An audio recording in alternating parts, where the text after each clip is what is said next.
Hey everybody, welcome to U.S. History Flipped. This is Mrs. Clemens.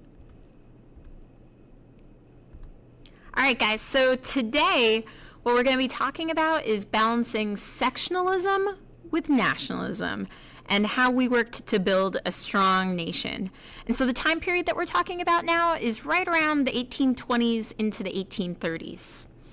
All right, and so our animation to let us know what notes we have to take is this little guy right here. So whenever you see him, you know you need to write down what's on the slide. All right, so let's talk about what sectionalism actually is. Sectionalism is loyalty to one's own state over one's nation. So basically the idea is that you think of your state or your region, like north, south, west, at this point, as being the primary thing that you care about, as opposed to thinking, I'm an American. You're thinking, all right, well, I care about what's happening in New York, and I want to make sure New York is good. Not necessarily thinking, I care about the nation as a whole. So at this point where we're at, like I said, in the 1820s, 1830s, the regions that we have are the North, the South, and the West. So we're going to talk about the North first. So the North was really big at this point, or getting started with industry and manufacturing. And so what they're doing is just the beginnings of factories. And we'll talk about this more a little bit later, but where they're mainly employing women in textile factories, and where they're just getting started. The North is also the area where there's the majority of the merchants, the people that are shipping things from our country to either other parts of our country or to other parts around the world. And so obviously, New York is a really big port city, and we're shipping stuff all the way out into Europe, and we can also go all the way down and around to other parts in our country. One of the things that helped the North to be so big on trade was that we had some of the major ports in the country, like I was just talking about. So you can see on this map up here that you've got Boston, you've got New York City, you've got Philadelphia, you've got Baltimore. So we had some major ports. Whereas the South at this point, they had Norfolk, they had Charleston. We didn't own Florida at that point. And you had Mobile, Alabama, and New Orleans. We didn't own Texas, and we did not own California or Washington yet. So when you look at it, some of those big major players are up here in the Northeast. In terms of cities, well, the North had more cities and more populous cities than other areas of the country at this point. So in 1820, only one city had 100,000 people. By 1860, there were 8 cities that had 100,000 people. And so you can look at this map, and you can see basically by the size of the circle how big the cities were. So you can see New York is the biggest, Philadelphia is pretty big, Baltimore is pretty big. You can see Albany is kind of smallish. And yeah, like when you start looking down at the South, you could see, Richmond and Norfolk are pretty small, Charleston's pretty small, Montgomery's even smaller. New Orleans was maybe the one exception. And so we've talked about this. The reason why New Orleans was an exception is because they're at the mouth of the Mississippi River. And so it's a great place for trade. In the North, they do have farming because that's still the number one profession that everybody is in the country at this point. But the type of farms that they have are small farms as opposed to plantations like they had in the South. All right, so let's talk about the South. The South has the plantation system. And so remember, plantations are big farms that are hundreds of acres, and they're going to utilize a large labor force. So in the South, they are focusing on cash crops in these plantations. And you can see from this map right here, some of the major cash crops that they had in different areas. So you've got rice, sugar, lumber. They actually have some iron and steel mining, textiles, coal, and hemp. And so, yeah, you've also got tobacco, corn, and cotton. And if you look at this, cotton is just really growing all across the South. And so it gets to this point that cotton is considered king. And what that means is that they are able to make an enormous amount of money from cotton.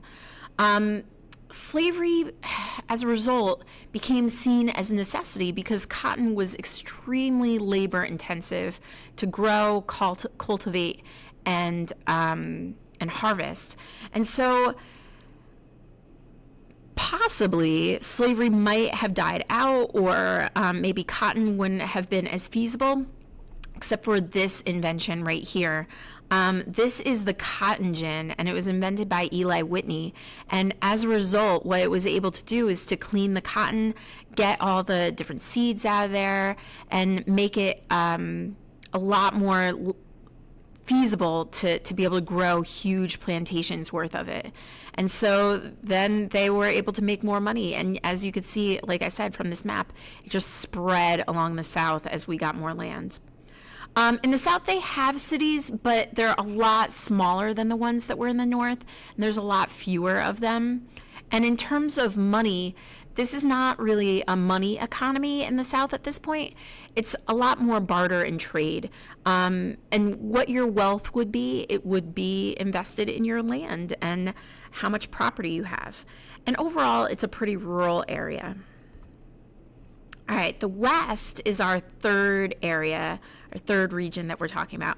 And these guys are on the frontier. The frontier means the edge of society. So this map up here, it's from 1860, which is right around the Civil War. So it's not the time period we're talking about right now, but you can definitely see even 30 years after the fact of what we're talking about, there's a lot of areas that are extremely rural. So if you look at this, persons per square mile, all that green, that's less than 2 people per square mile.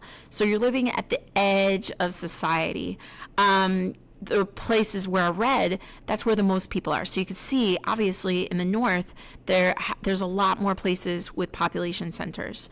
The yellow is the next biggest, and then the gray comes after that. So yeah, the green areas, that's the frontier. It's the edge of society. Their main thing that they're doing to make money is agriculture. These guys are not doing very much on trade because there are no cities. There are just small towns, and you might have to ride your horse a couple days just to get to the small town. Generally, they're a place to start fresh. The land is really cheap. We don't care if you're an immigrant. We don't care where you're from. We don't care what language you're speaking. As long as you can go out there and you can make it in that really tough land, then you are welcome. And I really love this picture right here where you could see how they're adapting to their environment. They're building sort of right within that hill. They've got grass on their roof, and yep, they've got an animal up there hanging out along with them. All right, so as a result of all this, we get a lot of westward expansion because, hey, we need to have more land to do more of this farming. So what we have here, guys, is manifest destiny. Manifest destiny is the belief that the U.S. should expand westward to the Pacific Ocean. We wanted to go from sea to shining sea. So the problems that we end up having end up happening as a result of slavery, because obviously different parts of the country felt differently about slavery. So the question was, what do we do when territories were ready to stop being a territory and come in as a state? Would they be slave or would they be free? So the first time that we had to figure that out, to keep that balance in the country, we were very big on keeping the balance, is when Missouri was ready to come in as a state. So you can see Missouri right here. And so at this point, there were 11 free states and there were 11 slave states. And so the problem was Missouri was about to come in as a slave state. Well, then we would have had 12 slave states and 11 free states. We did not want that. So what we came up with was a compromise. And the compromise was, all right, Maine, which was technically part of Massachusetts, that would come in as a free state, and that would balance out Missouri. And then the other thing that they said was they were going to come up with a dividing line to decide where future states were going to be free or slave. So they'd come up with this dividing line at 3630 latitude. And so they said to the north of that, those territories, when they came in as states, they would be free. And to the south, when those areas came in, they would be slave. And that worked really well for a long time because we didn't own this land yet. This was all still owned by Mexico, and this land up here is basically shared by us and Britain. So at this point, they said, hey, you know what, this is fine. We can have this big chunk of land that will be free, and we'll have this chunk of land that will be slave. And we'll figure out, if we ever get that land, we'll figure out what to do with that later. That's what they said at the time. All right, guys, I hope you enjoyed this episode of U.S. History Flipped. Join us again and the next time when we start talking about nationalism.